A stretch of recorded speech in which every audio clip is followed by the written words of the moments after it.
when things are not going your way, it's easy for us to give up or to lose hope. But isipin mo na lang, it's like working out as well. There will be times wherein it will be tough for you to continue working out, but it's actually with continuous work that you build muscle over time. Hey guys, welcome back to the Leadership Stack Podcast, the podcast for entrepreneurs by entrepreneurs to increase your leadership, teamwork, and profits. This is your host, Sean C., aka Mr. CEO at 22.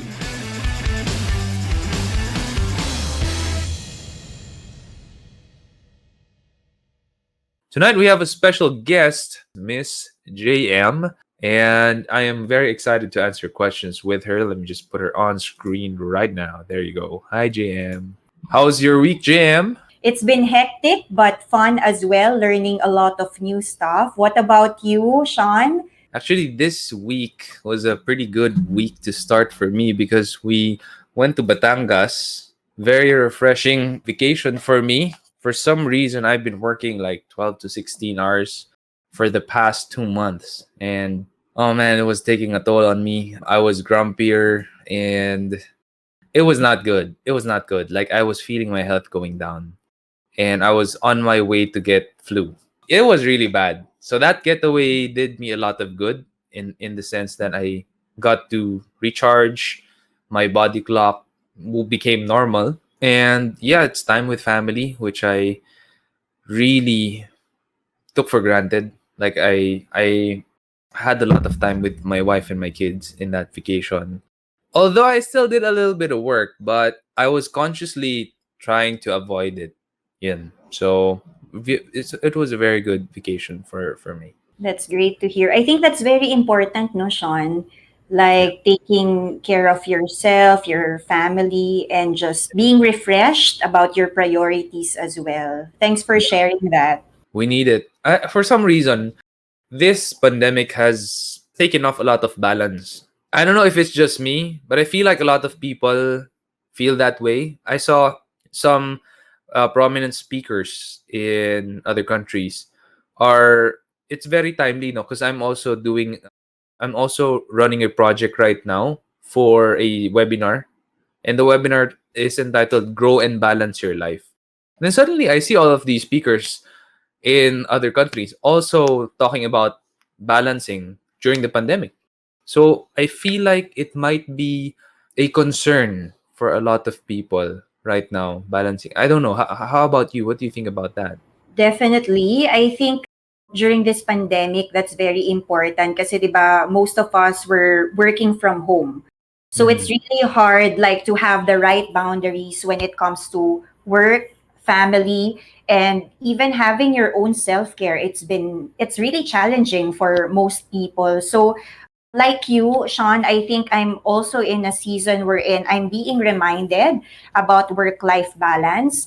And besides working, I also have to finish my studies and my graduation requirements.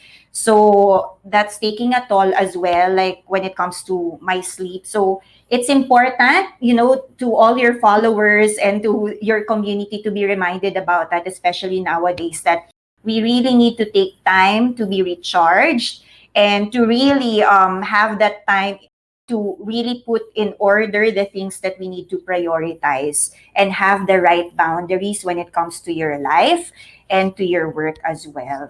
100% agree. Grabe. Like there's a lot of time I find myself while working. I just like switch between channels waiting for someone to give me a problem to solve, which is super unhealthy, by the way, because that means I'm just completely attached and plugged in. My brain and my eyes are plugged in all the time. Even if I could take a break, I'm still not doing it. I'm just waiting for more work and, to solve more problems. So that's something that I'm trying, and at least I'm more aware of it. I'm more conscious of it. The first thing is awareness. If you're not aware, you can't solve it. So that is super duper important for me. Actually, Sean, I have a check-in on my journal as well. So I really see to it na meron akong categories doon for spiritual, mental, emotional, financial, and then work as well. So if that will help some people who are listening right now, jot it down and then make it a point to also check in every month kung nasa na kayo in this time and season and where you can also improve in the next days to come. That's really good. And one of the tools that is also free out there for you guys to use is the Wheel of Life by Zig Ziglar. Ito ang tanong ni Patrick. What does a growth and grief coach do? That's all you, JM. Thank you for that question, Patrick. Growth coaching, it's actually life coaching as well. So when you say life coaching, it's really me as a coach partnering to with people who wants to process things in their lives, like in their personal and professional lives as well. So maybe some people they get stuck or they are in need of clarity.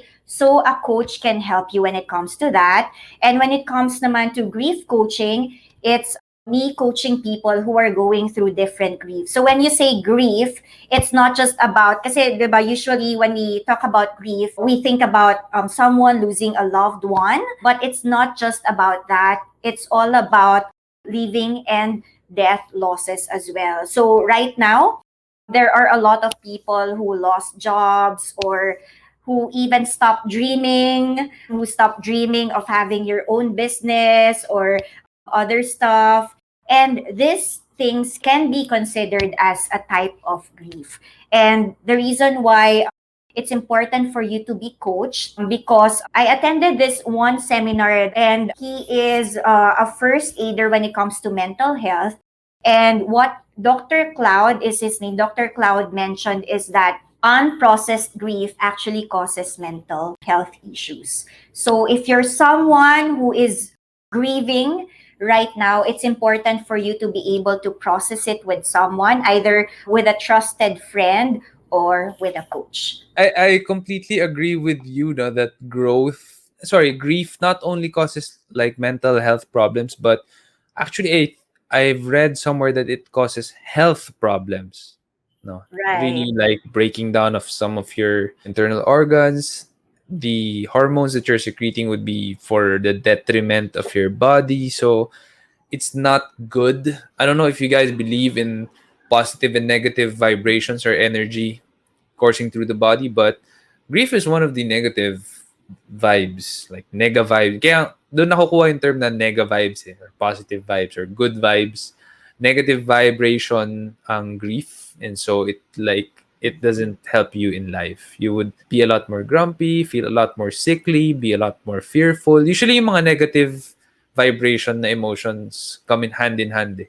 Grief, anxiety, fear, guilt, magkakasama yan eh. Those are like demons that go in your mind and heart and you need to deal with them. I think it's important also for people to be more open about it and not to really like keep them to themselves. Because what's not healthy is for you to stuff it in. So just like what Sean said, grief it's not just mental and emotional, but there's like physical. It's actually affecting your holistic being. So it's so important for you to really get the right help also that you need. And please don't be ashamed about it because grief is actually part of life. Even Jesus came to a point as well wherein he cried, he wept for Lazarus also. Yeah, there's hope even when it comes to grief, and that's what Jesus did on the cross. Shows you his God side and his human side almost at the same time. And a follow-up question from Patrick is, how do you overcome grief? One of the things that I also share to people is that grief doesn't have any timeline. So, first of all, you need to be really patient with yourself. And second, you need to talk to someone like a friend. It's okay if it's not a coach that you will talk to right away, but it's important for you to talk to someone that you can trust, wherein you can just have that safe space to process your grief and make sure to ask that person as well what you need. Like, for instance, if you only need to be listened to, then tell it to people because not all people sadly knows what we need naman eh. So we really need to verbalize what we need if we need an advice or if we need to just be listened to. And yeah, there are a lot of ways that you can overcome grief as well. And it really depends on your faith as well and a lot of stuff. So, yes, Patrick, if you want to know more about grief, I've been sharing about it from time to time on my Instagram as well. That's Seasons with Miss JM. So you can just ask me more questions about grief there as well. We have a question from Patrick. What do you do when it seems like nothing is going your way and problems are piling up? Ang ganda ng episode natin today, Sean. It's not just about leadership, entrepreneurship, but it's also life in general. So, yeah, Patrick, what do you do when it seems like nothing is going your way and problems are piling up? There are a lot of things that you can do. I think the first thing that I can tell you is to make a pause. And this may sound religious for some, but prayer really helps. Like, pray about it, pause, pray, and really think about it. Have time to reflect on what you're going through and don't give up because when things are not going your way, it's easy for us to give up or to lose hope. But isipin mo na lang, it's like working out as well. There will be times wherein it will be tough for you to continue working out, but it's actually with continuous work that you build muscle over time. So that's my advice for you, Patrick. So if you feel like nothing is going your way, or if it's a friend that you're asking this question for, then pause, pray, and process. I sound like yung sirang plaka or broken record, but I really want you not to stuff everything in, but to really talk to the right people in order for you to process things as well. So yon, pause, pray, and process. Tried to run away from fear, and I tried to do other things to push it away. When I became friends with fear and I realized fear was part of the process and it was part of the energy, and once I could break through the fear, on the other side of that was where the power existed.